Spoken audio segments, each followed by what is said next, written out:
ยินดีต้อนรับสู่จังหวัดภูเก็ตสถานที่ที่มีชื่อเสียงโด่งดังด้านการดำน้ำและมีชื่อเสียงโด่งดังไปทั่วโลก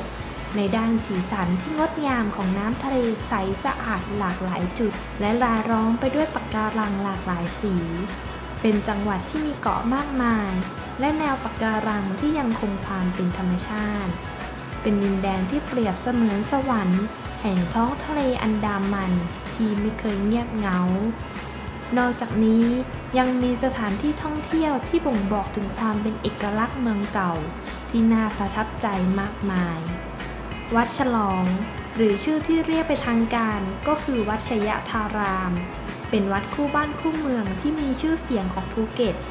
ถ้าใครมาภูเก็ตจะต้องแวะมานมัสการหลวงพ่อแช่มแห่งวัดฉลองเพื่อเป็นสิริมงคลแก่ตัวเองเรื่องราวความศักดิ์สิทธิ์กิตติศัพท์ในการรักษาโรคบุญบารมีและเมตตาธรรมที่สูงส่งของหลวงพ่อทำให้มีผู้เลื่อมใสศรัทธาเป็นอันมากเล่ากันว่าในขณะที่ท่านยังมีชีวิตอยู่นั้นถึงกับมีผู้ที่รอปิดทองตามแขนและขาของท่านจนดูเหลืองอลามไปทั่วตัวราวกับปิดทองพระพุทธรูปและแม้ว่าหลวงพ่อแช่มจะมรณภาพไปเป็นเวลานับ100 ปีมาแล้วก็ตามชื่อเสียงเกียรติคุณและบารมีของท่าน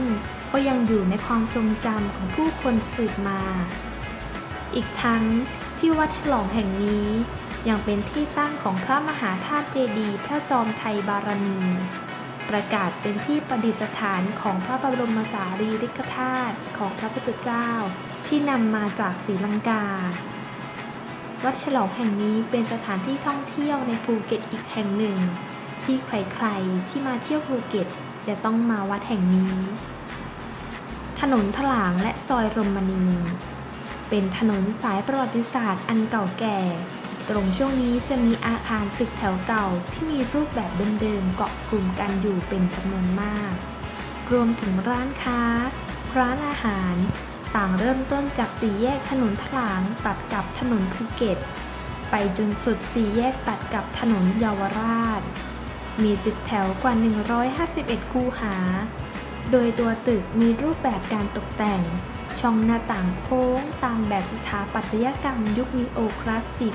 มีลวดลายที่งดงามเน้นธรรมชาติเถาไม้ใบไม้และรูปสัตว์ตึกแถวบริเวณนี้มีลักษณะเด่นอยู่ที่ประตูด้านหน้าเป็นแบบบานเฟี้ยมไม้เก่าแก่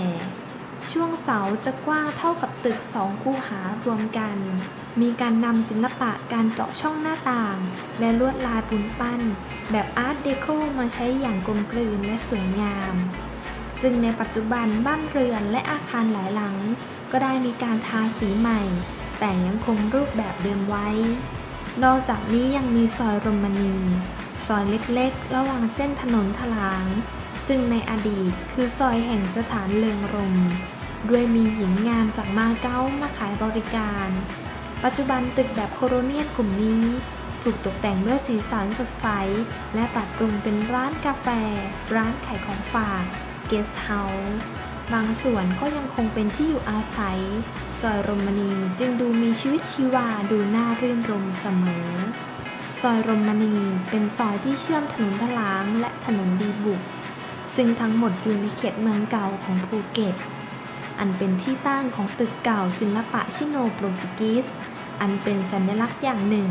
ของศิลปะแบบภูเก็ตตึกบางหลังจะพบร่องรอยความเก่าแก่ให้อารมณ์คลาสสิกย้อนยุคไปอีกแบบนอกจากนั้นซอยรมณียังถูกยกย่องให้เป็นซอยที่สวยงามและให้อารมณ์โรแมนติกมากที่สุดแห่งหนึ่งในภูเก็ตสะพานหินเป็นสวนสาธารณะซึ่งตั้งอยู่สุดสายถนนภูเก็ตบรรจบทะเลในเมืองมีอนุสาวรีย์หลัก60 ปีที่จำลองมาจากเชอขุดแร่ซึ่งสร้างขึ้นเมื่อพุทธศักราช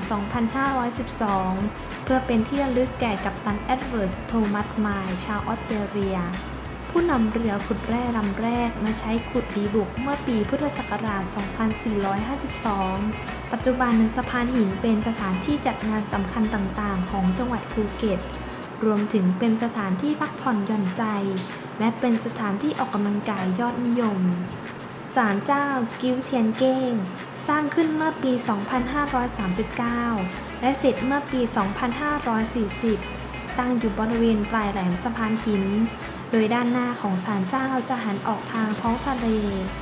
บริเวณโดยรอบบรรยากาศร่มรื่น จากประวัติที่จารึกไว้ในแผ่นดินหน้าศาลเจ้า ปรากฏว่า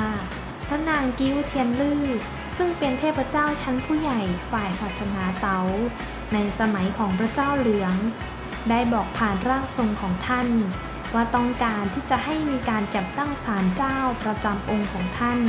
เพื่อท่านจะได้ช่วยปกปักรักษาคุ้มครองลูกหลานชาวภูเก็ต